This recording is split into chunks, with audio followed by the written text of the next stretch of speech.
Alright, so today I want to talk about pruning trees. And actually you can see the bucket trucks in the driveway over there. We did half of this tree, this big silver maple, very wide canopy. That whole right side's been pruned over here. And the house, the half over the house. The left side we still have yet to prune. And the idea here is it's a beautiful tree, a really beautiful tree. Silver maple, not the most desirable variety of shade tree. Right in the middle of his front yard too, which is, again, not the best thing, but it's such a pretty tree right now. We're going to prune it the best we can to try to tuck the sides in and allow the growth of the tree to go up into the towards the center leads, and we're trying to stunt the growth of the growth of this tree to the side so that it doesn't get any wider, grows more up than out. And there's also two other trees here that we're going to prune. That silver maple right there, not nearly as wide a tree, and this one right here. Now that tree, we've pruned half of that one as well. From the bucket truck parked in the driveway, had enough side reach to get both of them. And so you can see, actually when we got here, these branches were touching in the center of the driveway. The two trees had a complete canopy touching each other right over the driveway, and he was just like, these trees, I love the trees, but they're so big and they're just becoming too dominant. They're just shading everything out, and it's just becoming too much. We just feel overwhelmed. So the idea here was to cut these trees back as much as possible. And you can see, let's see if we can get some of these reduction cuts in here. You can see some of these reduction cuts were made there and up there, leaving it still looking like a tree, but taking it back pretty far. And these lower limbs, I don't like to remove the lower limbs if I can at all avoid it. So I cut them back there. I mean, there's a couple pretty significant reduction cuts right up in here. We still have to do this whole side of the tree over here. On this tree we have to do this whole side of the tree, and we haven't even touched that tree yet either.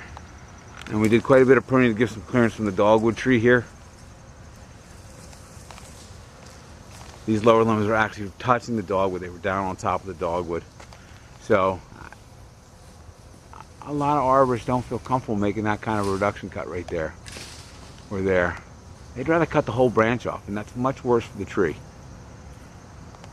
So again, talking to the customer, getting him educated, and then I actually brought him out here and said, do you want it like that? Because I can cut it further back if you need to, but if you can live with it like that, that's probably better for the tree.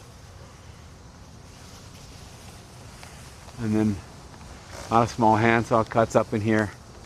That's a pretty significant reduction cut right up in there.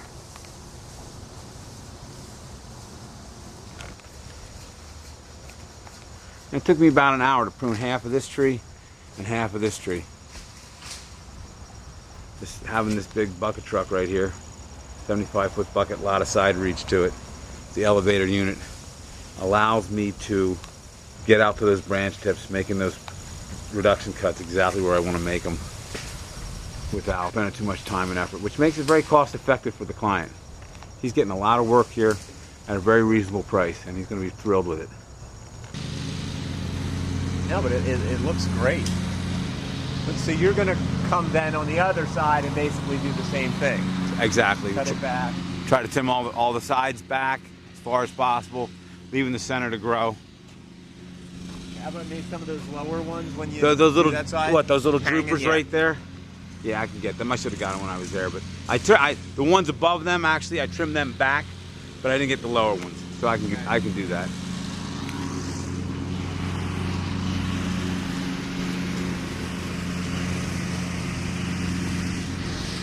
Yeah. Great. I love how we have the open space. I mean, these branches were touching each other before, and now you got plenty of open sky there, right over the driveway here.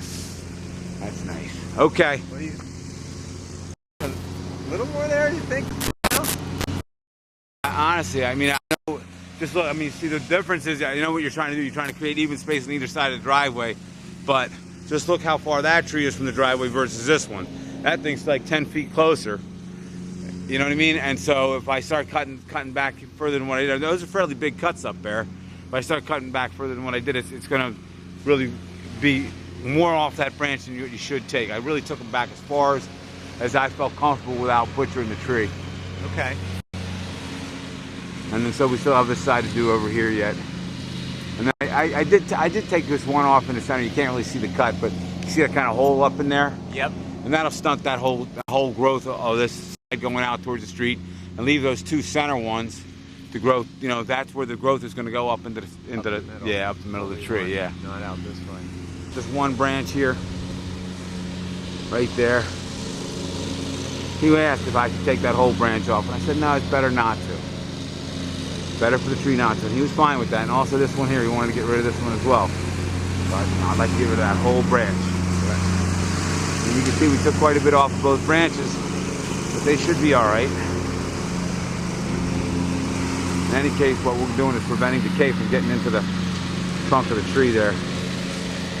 Still giving the customer what he wants, which is light, some open sky up there, without taking too much off.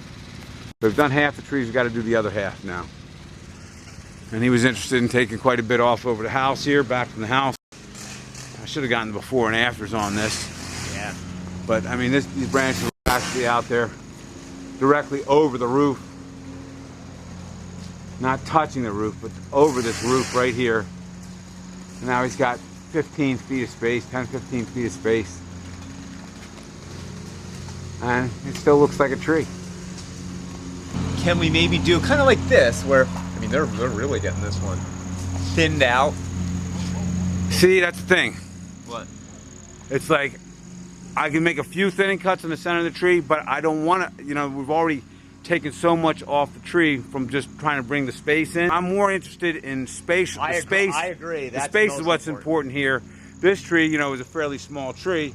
So yeah, so he was able to go up there and, you know, and kind of fine prune it, you know, without, and the tree will be fine. The variety of the tree is a crimson maple. It can handle that kind of pruning. I don't like making large cuts, even smaller cuts if I can avoid it, on the main stems of the trunks of the silver maples because they rot out so quickly.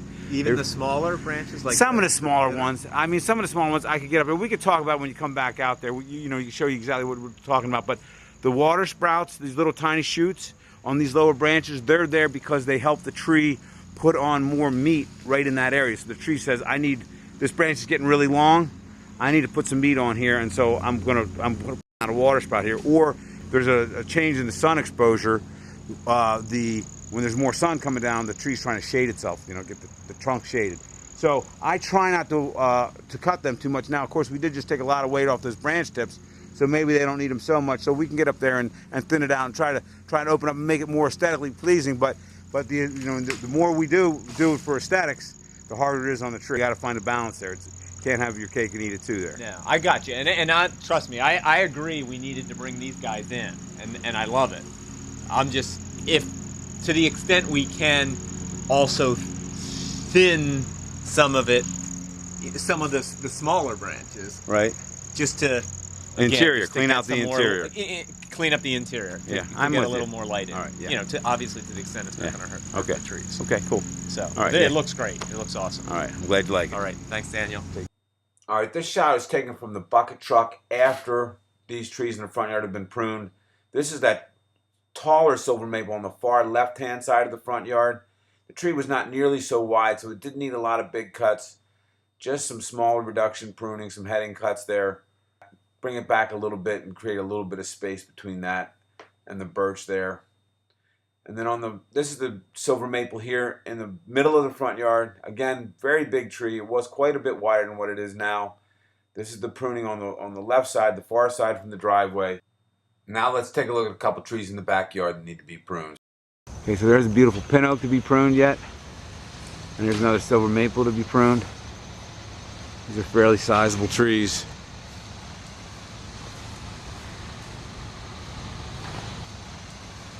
He was actually thinking about removing one or both of these trees, and actually talking about removing the trees in the front as well.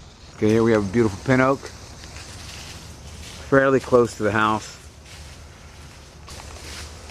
So there's some large branches on this pin oak he wanted to get off the house. You know, he was asking me to remove some of these large lower limbs. I'm going to not do that. I'm going to end up taking some lower drooping branches off them and trying to preserve the branch tips. But he wants to, you know, bring this back into, because he's a little overwhelmed by this. So the pin oak I got to be a little more careful with than the silver maple, I would think, in this day and age, because the pin oaks can easily be stressed. Okay, that's the after pruning. See, we took quite a bit off this tree, but all reduction cuts on the lower branches. There's no cuts along the main trunk at all. And I left most of those water sprouts in on the trunk as well. So we got a lot more clearance over the house here. A lot more light getting into this back patio area here. And this whole lower area, this whole lawn area behind the house here. Which is what he wanted. The tree actually looks a little misshapen to me, but it'll fill back in. And I took a lot of the dead out of the interior up in the middle of the canopy and did quite a bit of tipping back. So now we brought that tree back off the house. All these lower branches were cut back to let a lot more light into this area here. And get clearance from the house. And that's cedar by the corner of the house there. So that's the best we could do is to meet the customer needs, which he wanted the tree cut back significantly while doing as little damage as possible to the tree itself. Okay, here's a before shot on the other big silver maple in the backyard. It's a tree hasn't been touched in years. It's very healthy, big, too big for him in the space that it's in. So we're going to do the same thing there, make a lot of big reduction cuts, try to bring it back into a nice form that he can live with. And here's that silver maple in the backyard. He definitely wanted this tree removed when I first got here. He said, I'm definitely removing this tree. We were able to really bring it back in significantly. There's production cuts made on almost every single branch here. And they were some bigger ones. I mean, we took a lot off of this tree. And yet it still has a fairly decent shape. There's no large wounds on any of the main stems. And it'll fill back in and continue to grow. We made some space between the two trees. They were touching before. You can see that. There's plenty of room between the two trees now. This whole yard here looks good. It has plenty of light. The trees now have been reduced in size enough to make them fit a little better, not feel so overwhelming to the client. There's another view of the pin oak in the backyard. Plenty of clearance from the roof. And it looks like it fits in the space quite a bit better than what it was before. Some maples over here. Pin oak. And then the big silver maple that they wanted to remove. So hopefully the pruning has saved these trees' lives. And the customer is going to now think these trees have a lot of value. And they're not overwhelming to him and his family. Fit in the space of the yard quite a bit better. They just need a little maintenance.